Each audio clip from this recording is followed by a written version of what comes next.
Aalis na sana sa gubat si Basilio nang makarinig siya ng kaluskos ng mga dahon at yabag ng mga paang papalapit. Natanaw niya ang isang anino ng lalaki sa kabilang bahagi ng balete. Kumuha ito ng asaro at nagsimulang maghukay. Kinabahan si Basilio. Sa malaking pagtataka ay nakilala ni Basilio na ang lalaki ay si Simon. Pinanood niya ito habang naghuhukay. Hindi nagtagal, napagod si Simon at lumabas si Basilio sa pagkukubli.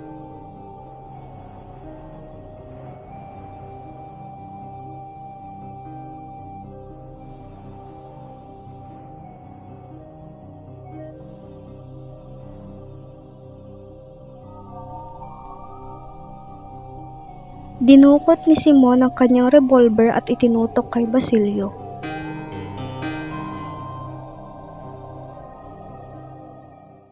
Labing-tatlong taon na po nang aking ina sa lugar din ito.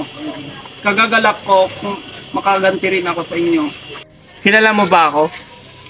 Isang taong nagpakalakila, isang taong pinalalagay ng lahat maliban sa aking na namatay na. Basilio, nakababatid ka ng isang lihim na maari kong ikasawi.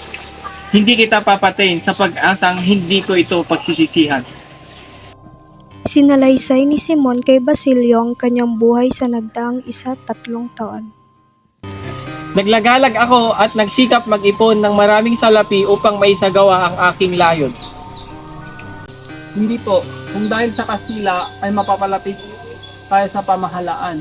Magiging sanhi ito sa paglalapit-lapit ng mga pulo. Isang pagkakamali. Ano ang gagawin ninyo sa wikang Kastila? Patayin ang wikang katutubo? Ipailalim ang inyong kaisipan sa ibang isipan at maging malaya?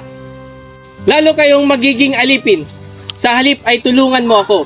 Gamitin mo ang iyong lakas sa kabataan upang kalabanin ang mga lihis na akala. Iyan ang dahilan kung bakit ikaw ay nais kong mabuhay pa. Ginoo, napakalaki pong karangalan ang mapagtapatan ng inyong mga balak. Ngunit hindi ko magagawang gampanan ang inyong mga hinihiling. Ang hangarin ko lamang ay gamutin ang mga sakit ng aking mga kababayan.